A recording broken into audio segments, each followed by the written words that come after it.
ఉన్న బంగారాన్ని విడిపించి ఆ రోజు ఆన్లైన్ రేటుకే మేము కొంటాం. శర్మ. నమస్తే, welcome to Suman TV. Nizamabad జిల్లాలో దారుణం చోటు చేసుకుంది. ఈ మధ్య కాలంలో కొంతమంది ఆకతాయిలు మితిమీరిపోతా ఉన్నారు. సో రోడ్ల పైన ఎవరైతే భిక్షాటన చేసుకునే వాళ్ళు కావచ్చు, అదేవిధంగా ఇనుప సామాన ఏరుకొని వాళ్ళు రూపాయి కూడబెట్టుకొని వాళ్ళు దాచిపెట్టుకున్న సొమ్మునైతే వాళ్ళు అదునుగా చూసుకొని రెక్కీ చేసి ఒక పథకం ప్రకారం ఎక్కడైతే ఎవరెవరి దగ్గర అమౌంట్ ఎక్కువగా ఉంటుందో 100 రూపాయలు కావచ్చు, 200 రూపాయలు కావచ్చు, 1000 రూపాయలు కావచ్చు, సో అది ఎంతైనా కూడా అది కొట్టేయాలని చెప్పేసి చాలా వరకు కూడా ఈ మిర్చి కాంపౌండ్కి సంబంధించిన కొంతమంది ఎవరైతే ముగ్గురు క్యాండిడేట్లు ఒక వ్యక్తిని అయితే అతి దారుణంగా గొంతు కోసి చంపేశారు అనేది మనకు తెలిసింది. సో అసలు ఇక్కడ ఏం జరిగింది అని చెప్పేసి సుమన్ టీవీ ఇక్కడికి వచ్చిన తర్వాత విస్తుపోయే నిజాలనైతే వాళ్ళు బయటపెట్టారు. కేవలం 200 రూపాయల కోసమే ఒక వ్యక్తినైతే అతి దారుణంగా గొంతు కోసి మరి ముగ్గురు మైనర్లే చంపేశారు అనేది మనకు తెలుసా ఉంది. ఒక్కొక్కరి గురించి మాట్లాడుకుంటే, ఒక్కొక్కరు ఏజ్ మాట్లాడుకుంటే 11 నుంచి 15 సంవత్సరాలు అండి. సో 11 నుంచి 15 సంవత్సరాల లోపున్న మైనర్స్ వల్ల ఆ వ్యక్తిని అతి దారుణంగా గొంతు కోసి మరి వాళ్ళు చంపేశారంటే ఒక్కసారి ఆలోచించండి. నిజామాబాద్లో క్రైమ్ రేట్ ఎంత దారుణంగా దిగజారకపోయింది, ఎంత దారుణంగా ఈ క్రైమ్ పెరుగుతుంది అనేది మనకు ఈ మాటలు వింటేనే మీకు అర్థమై ఉండొచ్చు. సో మిర్చి కాంపౌండ్లోని ఒక ఏరియాకి అయితే రావడం జరిగింది. మిర్చి కాంపౌండ్ ఏదైతే 1 టౌన్ పోలీస్ స్టేషన్కి నియర్ బై లొకేషన్లోనే ఈ ఇన్సిడెంట్ అయితే జరిగింది అనేది మనకు తెలుసా ఉంది. సో ఇక్కడ లలితమాల్ థియేటర్ నుంచి అక్కడ భిక్షాటన చేసుకుండా, లేకపోతే ఏదైతే స్క్రాప్ మనకి పాతిన్ప సామాన్ అతను ఏరుకొని ఎక్కడైతే మనకి ఆ ఏరియాలకు సంబంధించిన ఇనుప సామాన్ దుకాణాలు ఏవైతే ఉంటాయో అక్కడ ఆయన ఏరుకున్న సామాన్ని మొత్తం అక్కడ వాళ్ళు అమ్మేస్తే ఎంతో కొంత 50 కావచ్చు, 100 రూపాయలు కావచ్చు, లేకపోతే ఇంకెంతనా కావచ్చు, అది అమ్మేసిన తర్వాత ఎవరైతే ఓనర్స్ ఉంటారో వాళ్ళు ఇస్తూ ఉంటారు. సో అదే అదునుగా చూసుకొని ఆ అమౌంట్ అంతా తీసుకున్న తర్వాత కలెక్ట్ చేసుకొని వెళ్ళే టైంలో ఇదే మిర్చి కాంపౌండ్కి సంబంధించిన ముగ్గురు మైనర్లు కాపు కాసి మరి ఆయన దగ్గర ఉన్న 200 రూపాయల అమౌంట్ అయితే వాళ్ళు తీసుకోవడం జరిగింది. 200 ఏందండి, 200 అంటే ఒక ఆడది కష్టపడినా కూడా ఇవాళ 500 నుంచి 700-800 ఇవాళ కూలి నడుస్తూ ఉంది. వాళ్ళు ఎందుకు ఇంత దిగజారుతున్నారు అనేది చాలా పెద్ద క్వశ్చన్ మార్క్ అయితే ఉంది. ఇక్కడ చాలా మందితో మాట్లాడితే వాళ్ళు అదే చెప్తా ఉన్నారు. ఆడవాళ్ళు చేసుకొని బతుకుతా ఉన్నారు, వీళ్ళకేమన్నా రోగమా అని చెప్పేసి వాళ్ళు మాట్లాడుతూ ఉన్నారు. అంటే 200 రూపాయల కోసం ముగ్గురు అతన్ని చంపేసిరు. అంటే ఎవరైతే ఆ క్యాండిడేట్ గురించి మాట్లాడుకుంటే మహారాష్ట్రకు చెందిన నాందేడ్ జిల్లాకు సంబంధించిన 45 సంవత్సరాల యూసుఫ్గా తెలుస్తూ ఉంది. సో మహమ్మద్ యూసుఫ్ని అయితే అతి దారుణంగా అక్కడ గొంతు కోసిన తర్వాత అసలు ఏమైంది అనేది పక్కన పెడితే అక్కడ గొడవ జరిగిన తర్వాత ఆయన మతి సిమ్తం సరిగ్గా లేదా, లేకపోతే ఇది చిన్న గాయమే అని చెప్పేసి అనుకున్నాడా అనేది పక్కన పెడితే లలితమాల్ థియేటర్ నుంచి ఈ గొడవ అయింది. అక్కడ స్టార్ట్ అయిన గొడవ వాళ్ళ దగ్గర నుంచి తప్పించుకొని అతను ఎవరైతే మహమ్మద్ యూసుఫ్ అనే క్యాండిడేట్ ఎవరైతే ఉన్నారో రైల్వే గేట్ దాటేసి ఈ మిర్చి కాంపౌండ్కి అయితే వచ్చిండు. మిర్చి కాంపౌండ్కి వచ్చిన తర్వాత ఇక్కడ యాక్చువల్లీ జరిగిన స్పాట్ వేరు, ఇక్కడికి వచ్చి అతను ఇక్కడ పడుకున్నాడు అనేది తెలుస్తూ ఉంది. అంటే ఇక్కడ ఎవరైతే ముగ్గురు మైనర్స్ ఎవరైతే ఉన్నారో వాళ్ళు కూడా అతని వెంబడ తిరుగుతున్న విజువల్ కూడా మనకు కనిపిస్తుంది. పక్కన మీకు స్క్రీన్లో మీకు కనిపిస్తూ ఉంటుంది. ఆ ఎక్స్క్లూజివ్ వీడియో కూడా సుమన్ టీవీ ఎక్స్క్లూజివ్గా మీకు అందిస్తూ ఉంది. నిజామాబాద్లో ఇవాళ బయటకెళ్ళి తిరగాలంటే గజ వణుకుతా ఉన్నారు. బయటకెళ్తే చైన్ స్నాచింగ్లు జరుగుతూ ఉన్నాయి, అదేవిధంగా తాళాలు వేసుకొని పోతే దొంగలు రెచ్చిపోతూ ఉన్నారు. బయట ఎవరైనా ఇట్లా కష్టపడి పని చేసుకున్నా కూడా ఇవాళ బతకలేని పరిస్థితి ఉంది అని చెప్పేసి చాలామంది భయపడుతున్న సిచ్యువేషన్ ఉంది. అసలు బయటకు రావాలంటేనే వాళ్ళు ఆగమవుతా ఉన్నారు. ఆ రోజు అతను ఇక్కడనే పడుకుంటాడా, లేకపోతే ఎవ్రీడే ఇక్కడనే వచ్చి పడుకుంటాడా అంటే ఎవరైతే సంబంధిత ఓనర్ ఎవరైతే ఉన్నాడో ఇది ఒక ట్రాన్స్పోర్ట్ కంపెనీ అండి. ప్లాస్టిక్ కావచ్చు, అదేవిధంగా ఇనుప సామాన్కి సంబంధించిన పూర్తి షాప్ అనేది ఇది ఉంది. ఇక్కడనే మహమ్మద్ యూసుఫ్ అనే క్యాండిడేట్ ఈ ఏరియా నుంచి నడుచుకుంటూ వచ్చిండు. ఆయన లలితమహల్ రైల్వే గేట్ నుంచి వచ్చిన క్యాండిడేట్ ముగ్గురు చేతుల నుంచి ఆయన తప్పించుకొని ఇక్కడికి రావడం జరిగింది.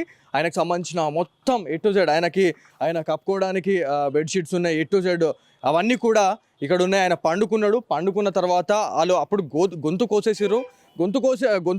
ఆ చిన్న గాయమే అని చెప్పేసి ఆయన అనుకున్నాడా ఏంది అనేది మనకు తెలియదు. కానీ ఇక్కడికి వచ్చి వండుకున్న తర్వాత నెక్స్ట్ డే ఎవరైతే అంటే ఈ పాతిన్ప సామాన్కి సంబంధించిన ఓనర్ ఇక్కడ మనకి ఇంకొక షాప్ కూడా ఉంది.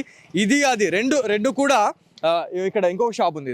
సో ఇక్కడ ఆ షాప్కి సంబంధించిన లేబర్స్ కూడా ఇక్కడ ఆయనతో పడుకున్నారు అని చెప్పి తెలుస్తుంది. కాకపోతే ఆ రోజు బ్లీడింగ్ అయిందా కాలేదా మరి అసలు ఏం జరిగింది అసలు అక్కడ కోసేసిన తర్వాత ఇక్కడికి వచ్చి నడుచుకుంటూ వచ్చేసిన తర్వాత ఇక్కడ వండుకున్నాడు అని చెప్పేసి అని అన్నారు. అంటే దాడి చేసిన తర్వాత ఆయన చనిపోలేడు అని చెప్పేసి ఒక నిర్ధారణ చేసుకొని మరి మళ్ళీ వచ్చి మరి ఏమైనా గొంతు కోసేసిరా అనేది కూడా ఒక పెద్ద క్వశ్చన్ మార్క్ అయితే ఉంది. ఈ మిర్చి కాంపౌండ్లో మొత్తం అంటే ఎక్కడ చూసినా కూడా గంజాయి ఎలా రాజ్యం వెళ్తుంది అనేది మనందరికీ తెలిసిన విషయమే. గతంలో కూడా సుమన్ టీవీ ఎక్స్క్లూజివ్గా ఇక్కడికి రావడం జరిగింది.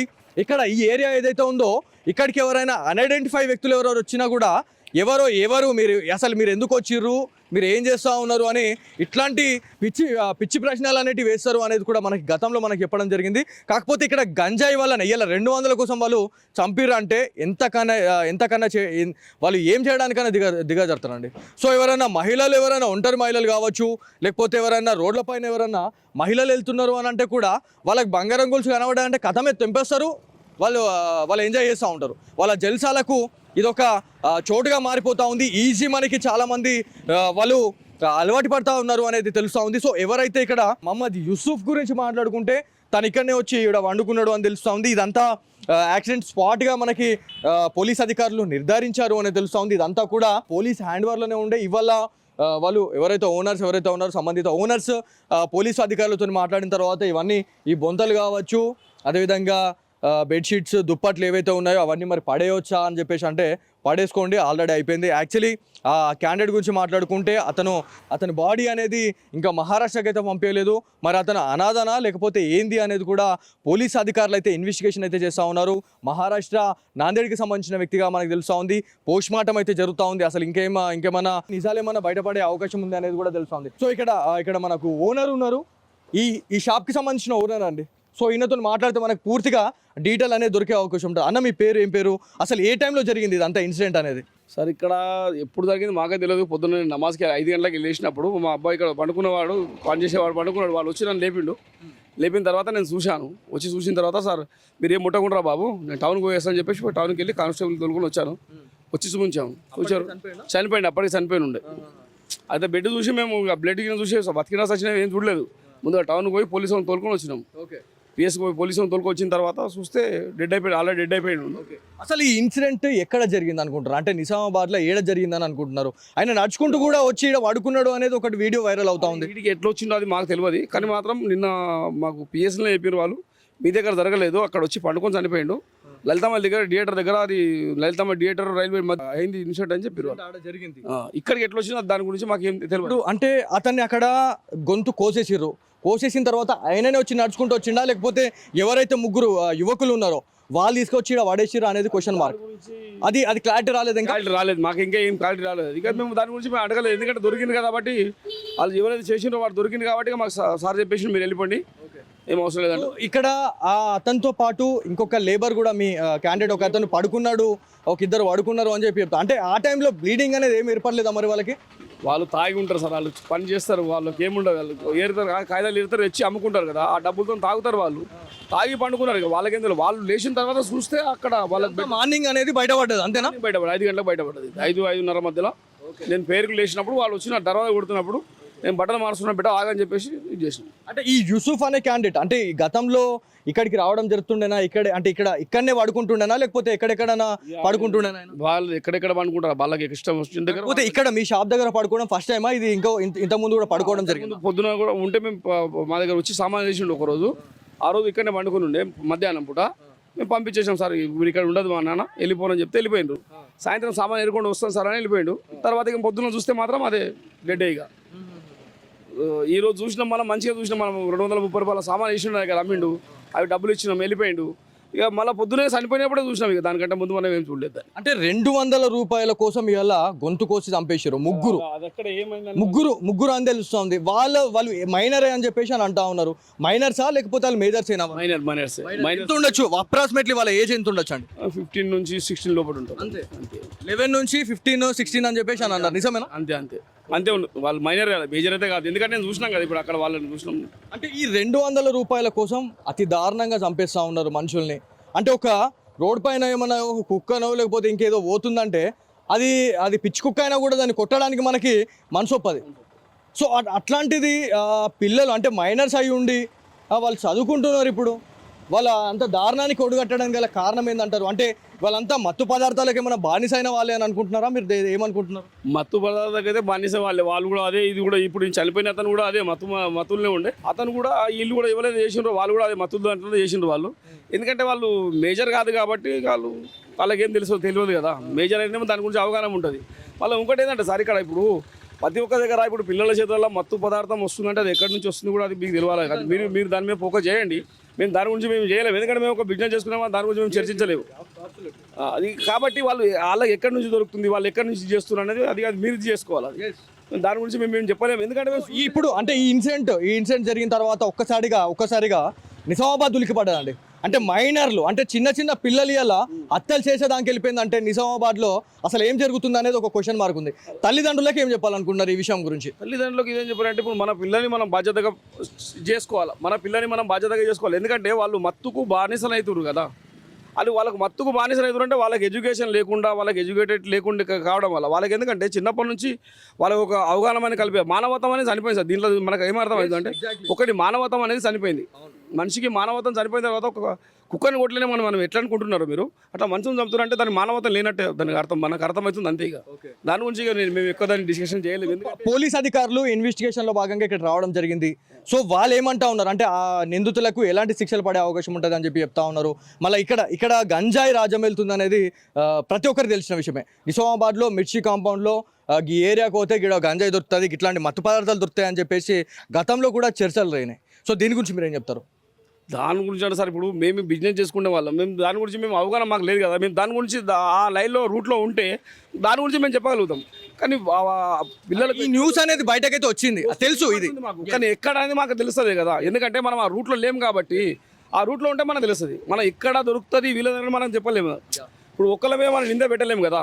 ఎందుకంటే మనం చూడండి, దాని గురించి నింద పెడితే దేవుని దగ్గర నింద పెట్టలేము. కాకపోతే జరుగుతుంది అనేది నిజమా కాదా అంతే. ఇక్కడ దొరుకుతుంది అన్నట్టుగా తెలుస్తుంది, కానీ ఎవరి దగ్గర దొరుకుతుంది అనేది దాని గురించి మనం ఏం చెప్పలేము. థ్యాంక్ యూ అండి. ఇది మొత్తానికి మిర్చి కాంపౌండ్ నియర్ బై లొకేషన్లో ఈ ఇన్సిడెంట్ జరగడం అనేది చాలా వరకు స్థానిక ప్రజలు భయపడతా ఉన్నారు. అంటే వాళ్ళు ఎక్కడ చంపేసిర్రు, ఎక్కడ తీసుకొచ్చి పెట్టిర్రు, అసలు సీసీ కెమెరా నిఘాలో ఎంత ఈజీగా కనబడుతుందంటే వాళ్ళు అతని అంటే పక్క ప్లాన్ చేసిర్రు.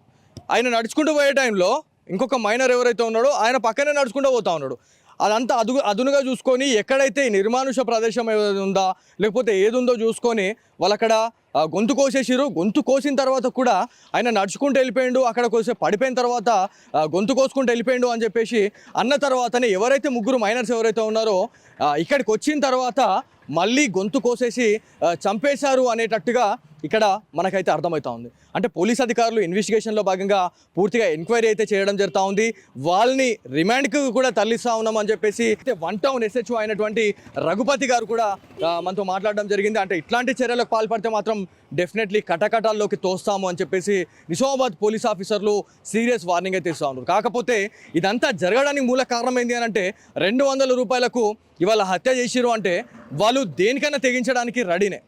సో మత్తు పదార్థాలకు బానిసైన వాళ్ళే ఇట్లాంటి పనులు చేస్తున్నారు అనేది ఒక క్లారిటీ అయితే ఉంది. సో ఇదంతా కూడా యాక్సిడెంట్ స్పాట్. ఇది ఎక్కడో చంపేసిర్రా లేకపోతే ఇక్కడ తీసుకొచ్చి చంపేసిర్రా అనేది చాలా పెద్ద బిగ్ క్వశ్చన్ మార్క్ ఉంది.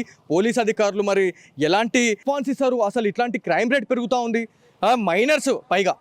మైనర్స్ అండి, దాదాపు 15 సంవత్సరాలు నిండలే వాళ్ళు ఇలా ముగ్గురు కలిసి ఒక వ్యక్తిని చంపేసిరంటే వాళ్ళు మేజర్ అయిన తర్వాత లేకపోతే ఒక 25 సంవత్సరాలు వచ్చిన తర్వాత వాళ్ళ పరిస్థితి ఎంత దారుణం ఉంటుంది.